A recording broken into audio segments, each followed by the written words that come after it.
Guys, can everybody hear me? Hello. I've got to get started because we've got a film to watch, and I want to make sure we have time to watch it. I hope you brought your popcorn.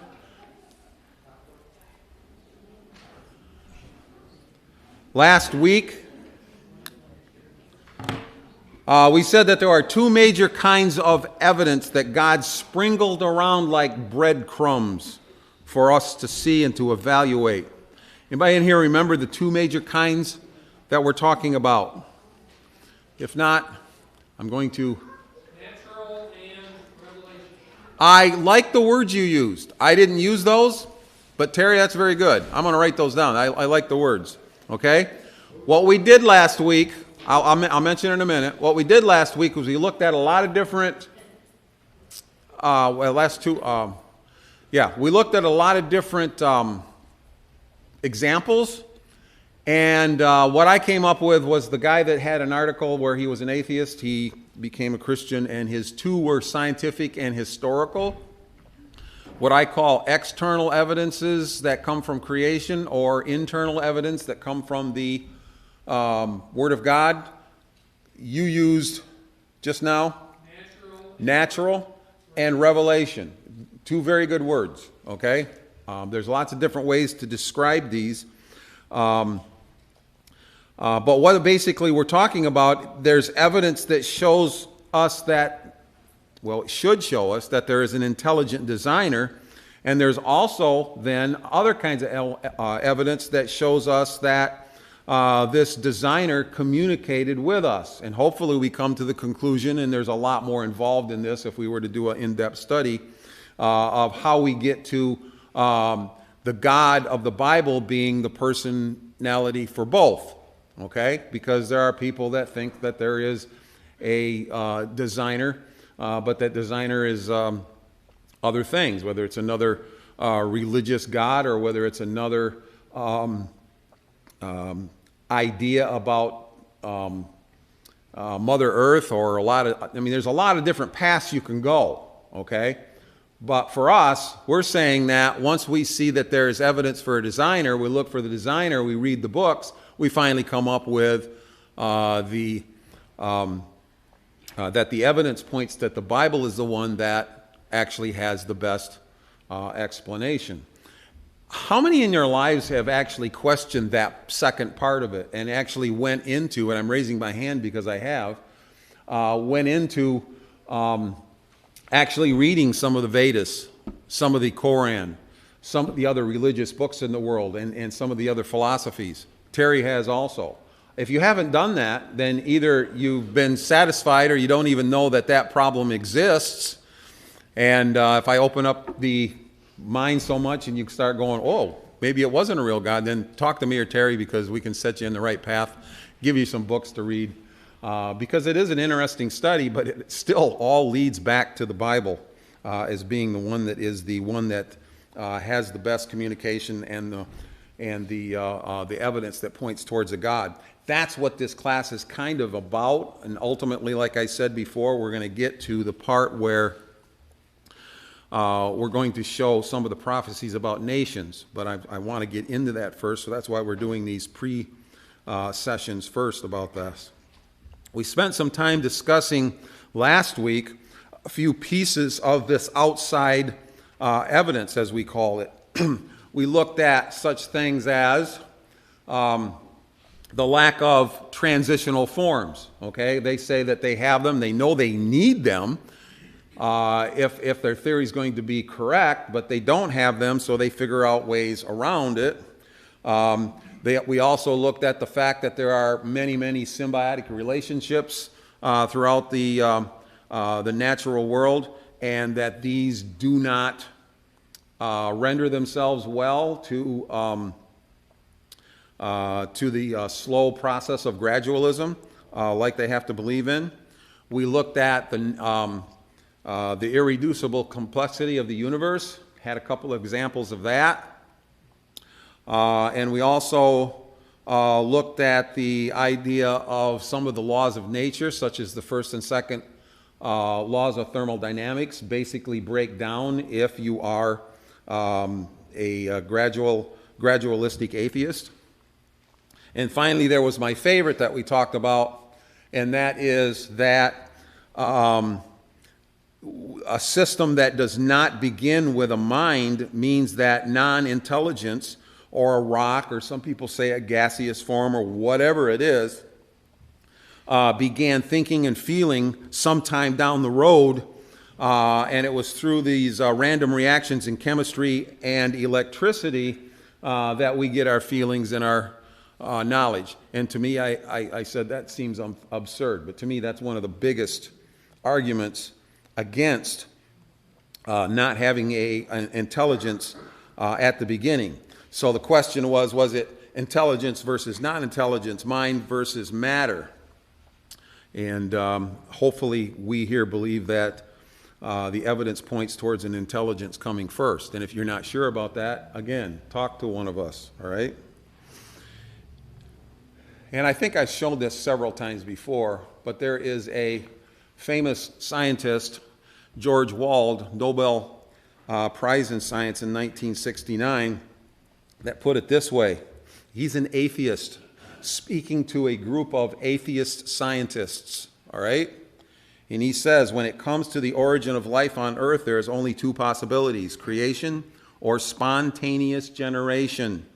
Spontaneous generation, guys, is like when you studied in high school. At least I know I remember them talking about Louis Pasteur and a bunch of those guys back at the time when they thought that dirty rags and excrement and stuff kind of spontaneously turned into flies and maggots and stuff, all right? And they figured out that that's impossible. You can't have spontaneous generation.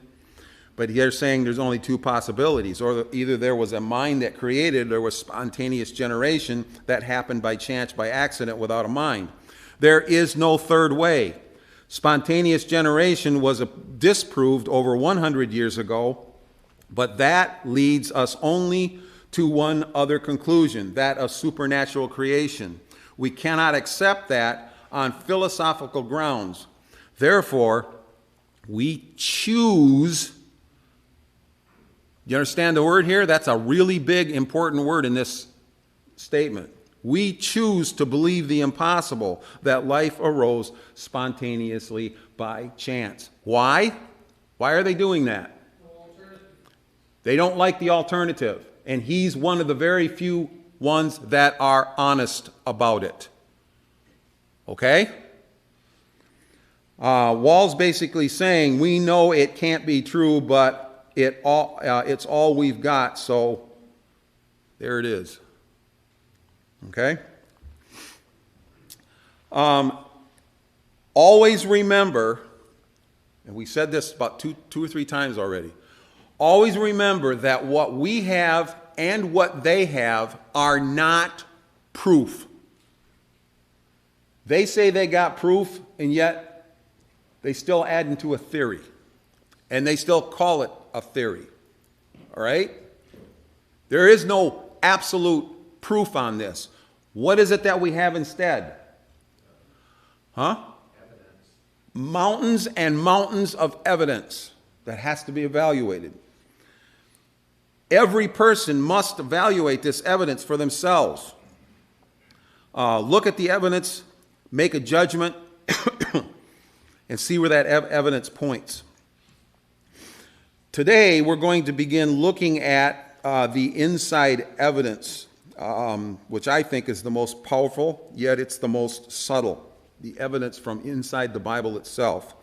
Evidence placed within the Bible gives credence to the idea of the intelligence, that the intelligence is the God of the Bible. We have discussed many times here at Otisville the massive amount of predictions in the Old Testament.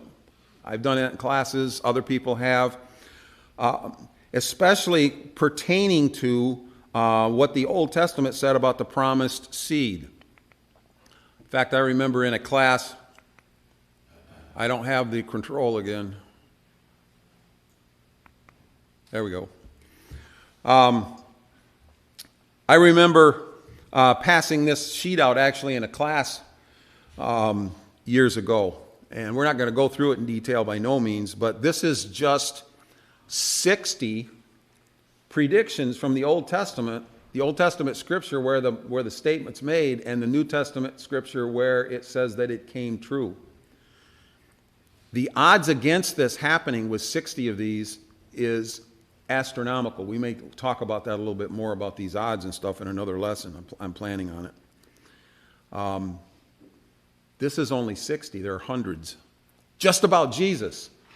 And there are hundreds more about other things. And those other things are what we're going to be talking about eventually. But the idea is that these are so numerous, they have to figure out ways of making the Bible look like it can't be true in ways that you haven't even heard of. Even though we've talked about them a little bit in classes, like the documentary hypothesis and things, that they've tried to make the Old Testament written after the time of Jesus.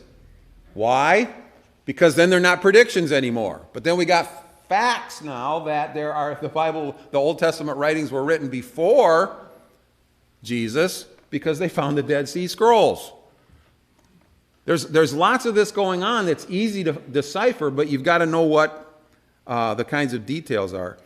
And I know that Nathan also is going to go into, he said he's going to go into a study of the predictions in Isaiah, so I'm not going to step on his toes and let him do that at another time. For now, our focus is going to be on the inside information not having specifically to do with Jesus. In other words, types of evidence within the pages of the Bible that imply that the Bible is what it claims to be. Today we're going to watch a video. In fact, the rest of this time is going to be a video here in just a moment. But before we do, I want to define two different terms that you may not, or two different little things that you may not have heard of before, so you got a little bit of background before it starts. Real quickly. There is the Gospels that we're familiar with, Matthew, Mark, Luke, and John. And then, of course, the co-book with Luke is the book of Acts. These are the historical books of the New Testament. But in more recent times, and I'm talking about from the early 1900s till the 1970s, they have come up with the Gospel of Thomas and the Gospel of Mary and the Gospel of Judas and the Gospel of Philip and the Gospel of Peter and the Gospel of you name it. And these are books that these are actually writings that they found. Unfortunately, you can't call them books. Where the Bible comes in, we've got complete copies, like many. You saw the pouring the beans in the cup sort of thing. We got more copies than you can imagine, more than there is of any other kind of ancient text. Of these, like, I can't remember which one it is, but they have a piece about this big. That's it. It's one piece. And it is a book. I mean, they found it. It's either an original or a copy, but it's this big. And from it, they extrapolate an entire book of the gospel, and there's holes in it. So they fill in where there's holes in with words that they want to make it sound like Jesus was married to Mary Magdalene, which is a common theory nowadays by people that are trying to destroy the Bible. So I want you to know that when he talks about Gnostic Gospels or Apocryphal Gospels, these are the ones he's talking about, and he's going to make comparisons between that and the Gospels that are in the New Testament. The other thing is going to be a term called disambiguation, and it is simply a way of making something that's ambiguous more specific. And he's going to use this with names, because this entire video is going to be about names, okay? It's going to be about names that are found in the Gospels. And I'll give you an example. My brother's son, when he was young, Caleb, he got real confused because you couldn't call out the word Ted in this congregation because there was like 5 of them. So he disambiguated them by saying that there was a Ted Allen, a Ted Sing, I used to lead singing, a Big Ted, which was Uncle Ted, which was my uncle, my mom's brother, and Ted Wally, which was Wally Ray's son Ted. So we would have to remember Ted Sing, Ted Allen, Big Ted, Ted Wally. It disambiguated all those Teds. And he's going to talk about that in the Gospels and how the New Testament does that and does it very well. So, without any extra, this is 35 minutes long, so it might go till about 10 till. And let's see if we can get it going. There we go.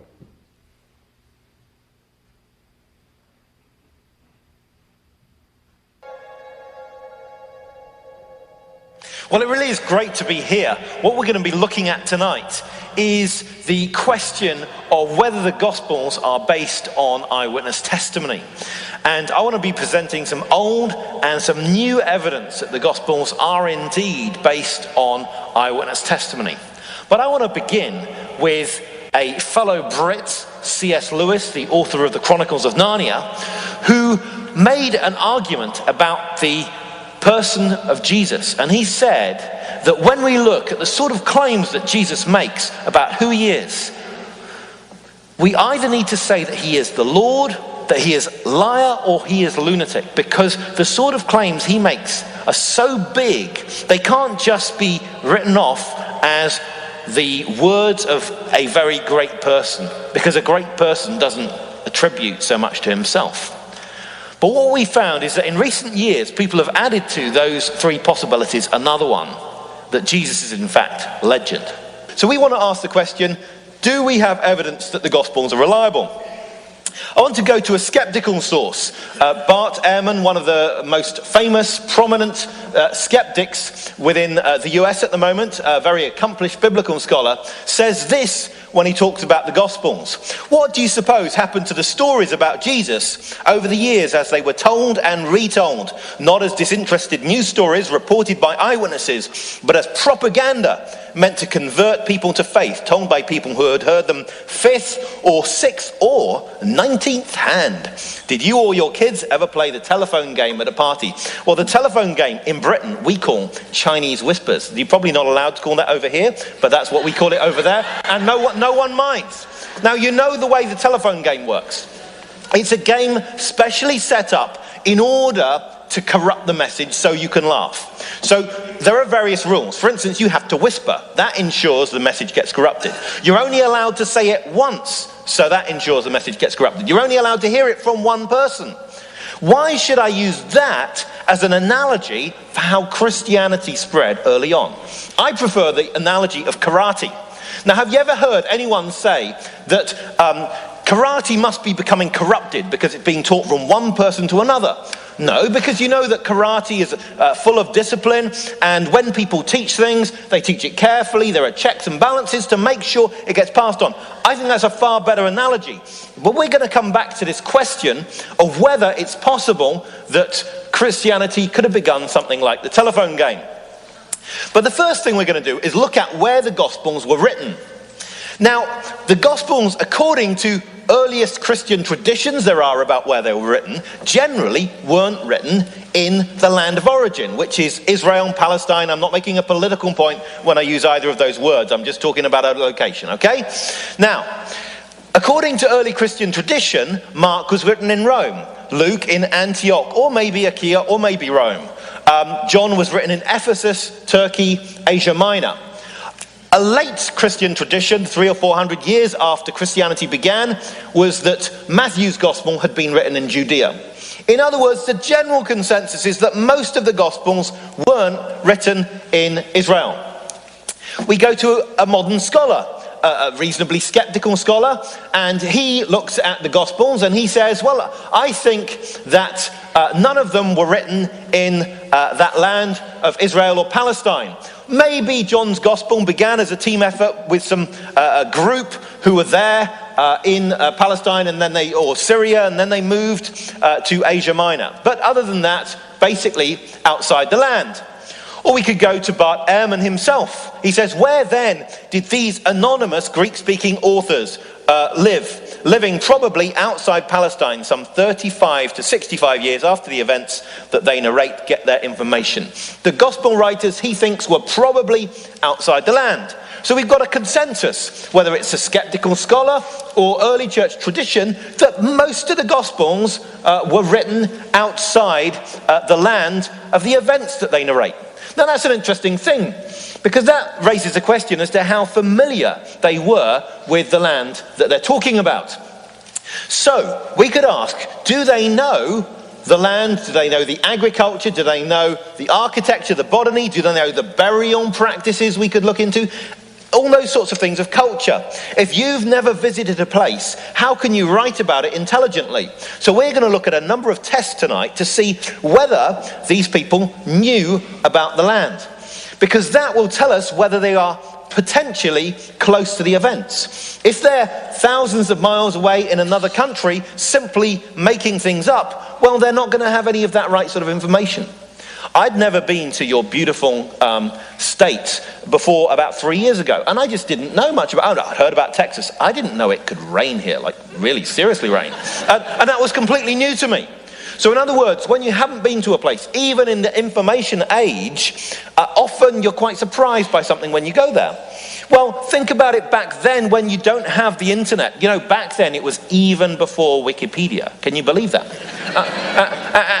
And so how would someone making up a story about a country they'd never visited and they'd never met anyone who'd visited there know to write the right things? Well, I think we're going to find tonight that the Gospels are remarkably accurate, given that they're written such a long way away. And the particular test I'm going to spend most of our time on tonight is simply what people are called in the Gospels. Then we're going to look at a couple more tests after that. The test, do they call people the right thing? Well, do we have anyone here called Michael tonight? Any Mikes? Do you want to put your hands up? We've got a Mike here, yeah? Another Mike? Now, I expected there would be some Michaels here. Do you know why? Because we can say that back in the 1970s, 1 in 25 males born in the US was a Michael. That was a very common name. Back then, Jacob wasn't such a common name, but now you change and you look how over from 1967 to 1997, Jacob multiplies by a factor of about 100. So what we can say is names change in frequency over time. And it's not just now, back then they did, although probably not quite as quickly as they do now. So we could ask the question, did the gospel writers give the people the right names? Imagine you had to write a story about people in France 100 years ago. Would you be able to give people the right sort of name? Well, you know, Jacques is a French name. You might know some other French names. Would you be able to get them in the right proportion and frequency? Or for any other country, for that matter? Would you even be able to do it about your own state? The sort of names that people had 100 years ago. Well, people have been able to study personal names recently using archaeology. And there's been a study of about 3,000 names that people were called back then. And we can say that Jewish names in the land of Palestine were different from Jewish names elsewhere. And yet the Gospels and Acts are probably written elsewhere. And yet they've got the right sort of names. That's the remarkable thing we're going to find. They've got the right pattern of names. Let's put some more flesh on that. The argument began with a researcher in Germany, but it's a list simply of all the names that people were called at the time, and so you can go through and get the information. Then along comes a British researcher, and he says, well, let's look at that and correlate that with the Gospels and see if there's any tie-up between what people were called outside the New Testament and what they're called inside the New Testament. And what we find is something rather remarkable. It's a very small chart here, not everyone will be able to see. But basically the most common name inside the New Testament for males, Palestinian Jewish males, is Simon. It's the top name for the New Testament, top name for Josephus, who's a historian of the first century, a Jewish historian, top name in the bone boxes that they had, the ossuaries, and it's the second top name in the Dead Sea Scrolls. We take the second name in the New Testament. It's Joseph, the second most common name, second most common also in Josephus and in the bone boxes. It's the most common one in the Dead Sea Scrolls. We see a significant correlation. Looking at it another way, take the two top Palestinian Jewish male names together and you find nearly 16% of men were called one of those two names. Inside the New Testament it's 18%. We go and take the top 9 men's names together and we find outside the New Testament 41%, inside the New Testament 40%. That is incredibly close, and that is statistically significant because we're using a bigger data sample. As the data sample gets bigger, the numbers get closer. Now let's remember, this is a pattern that's showing up over 4 different writers, Matthew, Mark, Luke and John, writing 5 different books, Matthew, Mark, Luke, John and Acts. And what we could say also is those Gospels, those writings, reflect that sort of name pattern individually as well, although obviously the statistics are not quite so great. You don't have such a big sample. With women's names, there's not such a big data sample, but we can say there's a broad correlation. The top woman's name outside the New Testament, Mary. Top woman's name inside the New Testament, Mary. You can say they have less imagination about what to call women, but nearly 29% of women were called one of those top 2 names, 50% one of the top 9 names, and that correlates pretty well with the 40% and 61% you get for those same things inside the New Testament. Bit more variation because the data sample's smaller. So we can look then at the ranks of names, and we can say, look at Jewish males in Palestine, and we could say these are the ranks of the names we've got in the New Testament. And then we could say let's go to another country where there are lots of Jews in Egypt, and we find a different pattern of names. Now that's a remarkable thing. Now I've got a question here tonight, and it won't work in the overflow, but at least I can find out from people here in the chapel. Does anyone here know anyone called Sabbathias? No one. Anyone Pappus? Ptolemaeus? No? Dog? Not even a pet?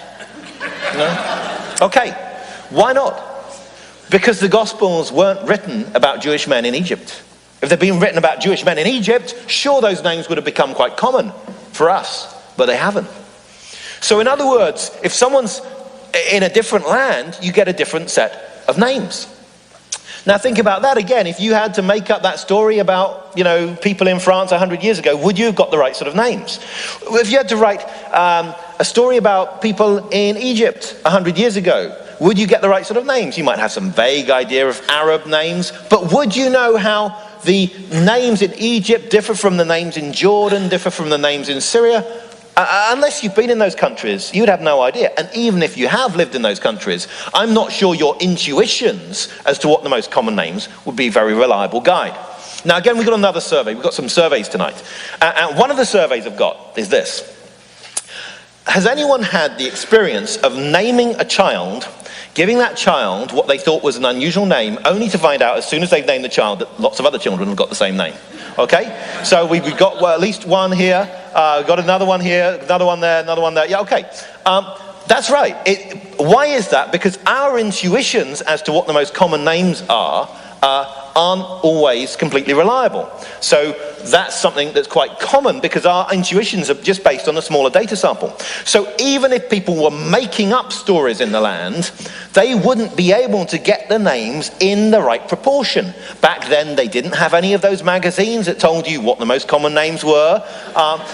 So what we find is this is a remarkable thing. But the story goes on. You see, it's not just that they have the right proportion of names, they have the right features of names. You see, what happens if you call out Simon? Well, there are lots of Simons, aren't there? So then we've got to do what Wikipedia calls disambiguation. You've got to distinguish one Simon from another Simon. And you find that's what they do in the New Testament. Jesus had 2 of his 12 disciples called Simon. One was Simon with an extra bit, Peter or Cephas. One was Simon with an extra bit, the Zealot or the Canaanite. So you've got a disambiguation. And then you read other disambiguations. Jesus went and had a meal with someone called Simon the leper, but he wasn't a leper at the time because people were sitting around having a meal with him. Maybe Jesus had healed him. Simon of Cyrene carried the cross. There were lots of Simons around, so you better distinguish this one. Simon Peter in the book of Acts stayed with someone called Simon the tanner or the leather worker. So you find they distinguish them. Mary Magdalene, Mary the mother of James and Joseph. So you find that they make sure that these most common names are distinguished and not the less common names. It could be adding a father's name, a job, a hometown. It doesn't matter, but you've got to do something to set them apart. Now, how could someone making up stories outside the land do that? Now, I've got another survey. Anyone here find it difficult to remember names? We got 2 honest people, 3 honest people, 4. Anyone else? Come on. No, don't be shy. Any more people honest? Raise hands, please. You find it difficult to remember names. Okay, yeah. Now, I've forgotten so many names since I arrived here yesterday, and I have been witness to 5 name-forgetting events from other people, where they've said, I cannot remember this person, but I could tell you all sorts of things about them. You could say what car they drive, you could say how many family members they've got, you could say what state they used to live in, everything. You could say about them except that vital piece of information you need in the social setting to introduce them. I bet you tonight, some of you are going to have that situation. Yeah? It may already be happening. You're looking around, you're thinking, that person over there, I really know their name. It's just on the tip of my tongue, but it's just slipped me for a moment. I know, we had a daughter stay in our house for a month. But, what is it? Names just are so forgettable. Why is it? Because usually there is no logical connection between a name and the person. There's no logical reason for that person to have that name. And there's lots of logical reasons why that person shouldn't have that name sometimes. So that's why we forget names. We remember things about people, but names are amongst the hardest things to remember. Stories are easy to remember, names are hard to remember. Which means that you can watch a film, and you watch a film and you remember what everyone does, you remember what the minor characters do. Do you remember the minor characters' names? No. Do you even remember the major characters' names? Not always. You go away on holiday and you meet some people who are really interesting and you come back and you tell your friends about them, but you might even just drop out the names of these interesting people because the really interesting thing is to tell the story. So what we find is that names are one of those forgettable things that can just drop out very easily. So think about this. If the Gospels have correctly got the detail that's the hardest sort of thing to remember, isn't there every reason to think they could get the other things right? The story bits, that who was with whom, where they went, what they did, that's easy compared with getting names right. But we're finding that they get the names right. And that to me suggests that we are not getting these stories 5th or 6th or 19th hand. Because if it had happened 19th hand or even 5th hand, you wouldn't get the names right. It wouldn't be happening regularly. So that just won't explain it. The only way we can get this pattern is if we have not just eyewitness testimony, but high quality eyewitness testimony. That's what we've got going on. Now I want to take this idea a little bit further. Now you've all heard, I'm sure, about apocryphal gospels, and people have said, hey, what about having some other gospels in the Bible? Well, let's just look at how they do on other names. So the Gospel of Thomas, one of the most popular ones that people talk about. And you look at how does it do with Palestinian Jewish names? Not very well. The main character is called Didymus Judas Thomas, which means twin, Judas twin, which is just not the sort of name people were called back then. You could look at another gospel, the Gospel of Mary. It doesn't even call Jesus Jesus, it just calls him the Saviour. And it's, which Mary? We have no idea. And then you've got the Gospel of Judas, which was published recently, and it's got 2 Palestinian Jewish names. Jesus and Judas. And then it's got a whole load of people from outer space. So that, to me, is not very impressive. I don't look at it and think, wow, didn't they know the time and place really well? We could take it a bit further. Let's look at the names in Matthew. Take the list of the 12 disciples in Matthew. We find a remarkable correlation between the list of names here and statistics that have just been found in the last 10 years. I have put in brackets next to a name the rank of that name for Palestinian Jewish males if it is in the top 99 names. And what we find is if it's one of the more common names, it has a qualifier. If it's not one of the more common names, it does not have a qualifier. Let's go through the list. So, Simon, ranked number 1, qualifier, called Peter, and Andrew, not ranked, his brother. So Andrew's just given with reference to Simon. James, high ranking, 11, the son of Zebedee, and John, rank 5, his brother. Philip, low ranking, 61st equal, no qualifier. Bartholomew, 50th equal, low ranking, no qualifier. Thomas, not even in the top 99, low ranking, no qualifier. And Matthew, high up, rank number 9, qualifier, the tax collector. James, high ranking, 11th, the son of Alphaeus. And Thaddeus, 39th equal, low ranking, no qualifier. Simon, rank number 1, the Cananean. Judas, rank number 4, Iscariot, who also betrayed him. Now I know there are other things going on with that list as well. But the point is this. These statistics have only been known since 2003. You see? And what we're finding is a correlation between that list of ancient names and statistics that have only been known recently.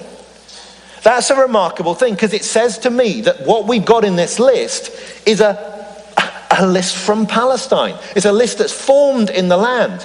If it were made up outside the land, they would have different names. Very soon, the gospel, the apostles weren't known by those original names. Peter just simply became known as Peter, not Simon with the extra bit Peter. The names actually develop a little bit because they become more distinctive when they get outside the land. But back when we see this list, it's got exactly the right pattern for the time and place. But it doesn't just work with lists, it also works with dialogue. Now, one of the things about the name John is it's actually quite a common name, rank number 5.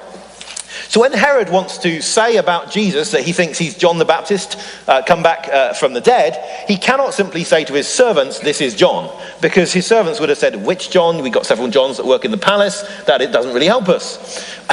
So he says, this is John the Baptist. Then the narrator continues, so Herod sees John. Now the narrator doesn't need to give a further qualification because the narrative makes it quite clear which John we're talking about. The narrator goes on, and so John said. But when Herodias' daughter wants the head of John the Baptist, she can't just say, give me John's head. She might have got the head of the wrong John.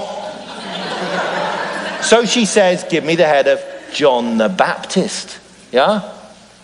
And then the narrator immediately continues, and so he sent and beheaded John. Now you see the way it's distinguishing the way the narrator speaks from the way the characters in the narrative speak. Now that, of course, could be just a really clever literary device to make the narrative look authentic. But the cleverer you make the gospel writers, the harder it is to say they got it wrong through incompetence. Okay, so just bear that trade-off in mind. And what I can say is this is exactly the way people would have had to have spoken back then. So this could be part of evidence that what we've really got is a report of how people spoke. Now let's consider the principal character in the Gospels. You know the main person in the Gospels? I'm not going to say his name for a moment. You know who I mean, okay? Now we're going to look at what that character is called. Is he called the right thing? What's he called in the narrative? What's he called by other characters? And what does he call himself? Those are our questions. Let's start with what he's called in the narrative. And we begin with looking at a number of different Gospels. Matthew, Mark, Luke and John. And we got Thomas and Judas in there. All with the main name for the main character being Jesus. The Gospel of Philip, which has become popular. It's quite a late thing, you know, maybe 150 years, 200 years after the events, which has something about a relationship, although the text is quite broken, which people get really interested about broken text because they can make up the bits in between. And it's got something about a relationship between Jesus and Mary Magdalene, so that actually got quoted in the Da Vinci Code. And that just calls the main character Christ. That's the main title. The Gospel of Peter calls him Lord, the Gospel of Mary, the Saviour. And the Gospel of Peter and the Gospel of Mary don't even call the main character Jesus at all. Now, to me, that looks like a sort of later development where the name Jesus has basically dropped down. That's the way I look at it. We could then look at the occurrences of the name Jesus in the four Gospels. And we see there on the left-hand four columns, the four Gospels, Matthew, Mark, Luke and John, with John having by far the most occurrences of the name Jesus. But we can see that some other Gospels, like Thomas, also have the name Jesus, but Peter and Mary don't at all. What was the founder of Christianity called in non-Christian accounts? Well, Tacitus, writing about the fire in Rome in the year 64, he said that the founder of Christianity was called Christ, Christus in Latin. Pliny, writing to the emperor about the year 112, about Christians, by the way, they're called Christians, Christ, that name really took off, calls the founder of Christianity Christus, okay, Christ. Josephus, a Jewish writer, shows a bit more knowledge and says he's Jesus with the extra bit Christ to distinguish him. So in other words, the name that predominates through the non-Christian accounts of early Christianity is Christ. That's why it's called Christianity, okay? Contrast that with what we find in the Gospels. Look at the family of Jesus in Matthew and Mark. And we find a very common family there. The mother's called Mary, ranked number 1 for women. The father's called Joseph, rank number 2. We've got children, Jesus, James, Joseph, and Simon and Judas, with rank 6, 4, 2, 1, and 6, 11, 2, 1, and 4. And if you're going to choose one to be the Savior of the world, the best name with the best meaning would be Jesus, because it's got a bit of salvation in. The other names don't have that. But maybe that was just coincidence, okay? We'll allow that for the time being. We use irony over in Britain sometimes, but there we are. Okay, there are lots of ironic things about British history as well, but we won't go into that. When we look at Paul, for Paul, the name Christ predominates over the name Jesus. I've given you in green for each of the letters. I've given you the name Jesus, in blue the name Christ. And of course sometimes you get Christ Jesus and Jesus Christ. But the point is, for Paul, the name Christ is more common. For the non-Christian writers, the name Christ is more common. And so I would conclude that very quickly, though Jesus was the earliest name, very quickly the name Christ came to predominate. So if the Gospels were written a lot later, they might well have forgotten the name Jesus. But they correctly get the name Jesus. Groups very far removed from the origins of Christianity might forget the name Jesus altogether, like the Gospel of Peter, the Gospel of Mary. Let's then look at the question of what the principal character is called by other characters. Now, we've already seen how many words there are in the Gospel. This is Luke is the longest Gospel and Mark's the shortest. Compare that with the occurrences of Jesus in the 4 Gospels, and you find that John has the most occurrences of Jesus, Mark has the fewest. But hey, Mark's the shortest Gospel. So let's look at that. Names of Jesus as a proportion of length, and you find that Luke has the fewest occurrences of the name Jesus and John has the most. But that's simply because Luke tends to say he a lot rather than Jesus. Now, all I'm trying to show at that point, this is going to be important for later on, is that the 4 Gospels use the name Jesus differently. Why do I want to show that? I want to show that so that we can know that it's not been some conspiracy to make the way Jesus is mentioned in all 4 Gospels look the same way, because they've got a very different pattern of naming Jesus. But what we're going to see is they also name Jesus in the same way. Look at this. Jesus was a common name, rank number 6 at the time. Jesus is simply the name Joshua. There are other Jesuses in the New Testament. Jesus called Justus, Bar Jesus. Some manuscripts for Matthew's Gospel give Barabbas' name as Jesus Barabbas. So it's a common name. And what we find is in the narrative, it simply, generally calls Jesus, Jesus. So here we got Matthew 21. They did just as Jesus had told them. But of course, Jesus in speech would be ambiguous. So we find in speech, the crowds don't just say, hey, Jesus is coming down the road. They say, this is the prophet Jesus from Nazareth in Galilee. They disambiguate. But then, next verse, narrator says, and Jesus went into the temple. Now, the narrator doesn't need to say anything more than Jesus, because if you've got up to chapter 20 of a gospel and you don't know who you're reading about, there's a bit of a problem. Yeah? So it's obvious, which Jesus we're talking about. But for the crowds back then, there were lots of Jesuses. And so we find the way the crowds speak is an authentic way that people would have had to have spoken. Look at another example. Matthew 26. Narrator says, Jesus said to him, but next thing, along comes a servant girl to Peter who's about to deny Jesus and said, you were with Jesus, the Galilean. Not every Jesus came from Galilee. So she could distinguish this person. She says, well, I know he came from another place, Jesus the Galilean. A slightly more clued up servant girl comes along and says, this man was with Jesus of Nazareth. But then the narrator simply continues, Peter remembered the saying of Jesus. So the way the characters speak is one way, the way the narrator speaks is another way. We go on. Pilate says to the crowds, who do you want me to release for you? Barabbas or Jesus, who is called Christ? What shall I do with Jesus, who is called Christ? In other words, not every Jesus has the name Christ or Messiah after him. This one is distinguished. On the cross, Jesus, the King of the Jews. And even an angel needs to disambiguate. You're looking for Jesus who was crucified. Now there, we've gone through Matthew's Gospel. More quickly, we can go through the other Gospels. Same thing applies to Mark. What do we have to do with you, Jesus of Nazareth? Hearing that Jesus of Nazareth, he began to call out, Son of David, Jesus. Now, in this case, it's interesting that the narrator says Jesus of Nazareth. But of course, he's saying that in reporting what someone heard. In other words, implied speech there. The point is, it's not that he heard that Jesus was coming down the road. He heard that Jesus of Nazareth was coming down the road, and so he got excited and he called out Son of David, Jesus, because not every Jesus had their genealogy traced back to David. Or as someone said, you were with the Nazarene Jesus, or the angel, you seek Jesus of Nazareth. Going through Luke's gospel, what do we have to do with you, Jesus of Nazareth? Jesus, Son of the Most High God. Jesus, teacher. Not every Jesus is a rabbi. They told Jesus of Nazarene was passing by. He called out Jesus, Son of David. Now, you might think it's an exception when the dying thief in Luke chapter 23 turns to Jesus and says, Jesus, remember me. But there we are not talking about a crowd situation where you try and pick someone out from a crowd. You're talking one-to-one. So that disambiguation simply doesn't apply. And anyway, people on crosses don't waste words. And then we have Jesus on the road to Emmaus meets two disciples.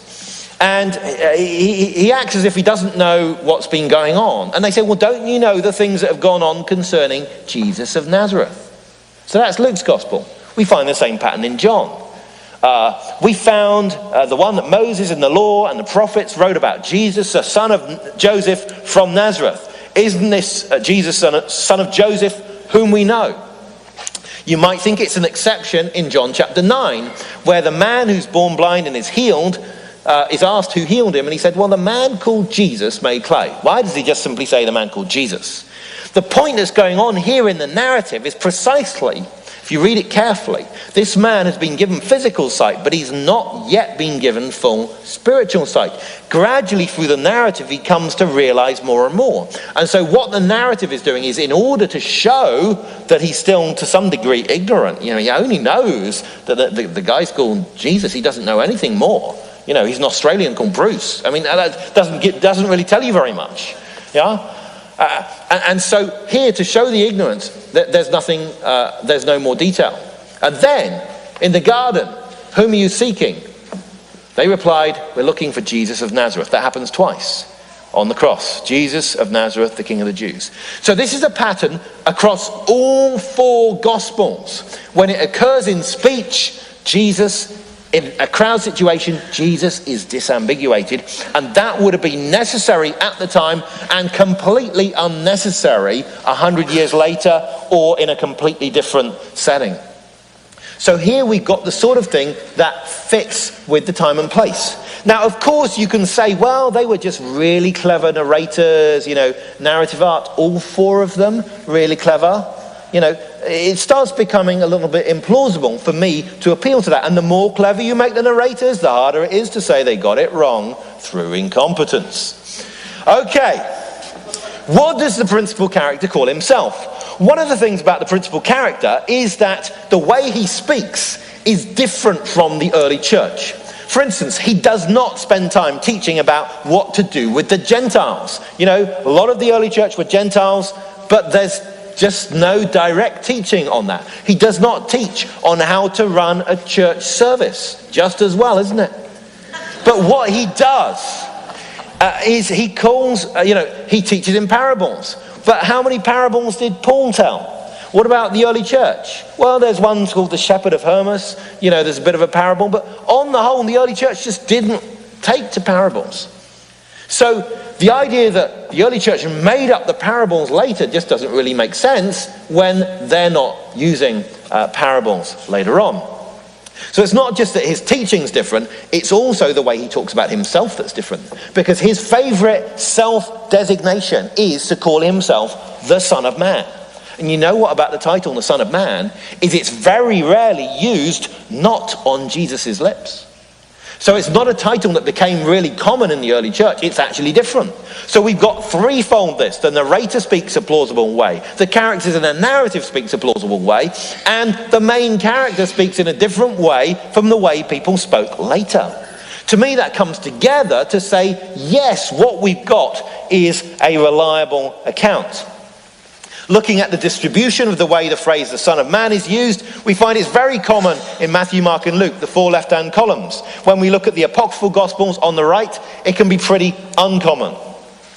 So my conclusion is not that I can prove the Gospels are true on this basis. My conclusion is rather that the names have the sort of pattern in the Gospels that would happen if they were reporting what people actually said and did.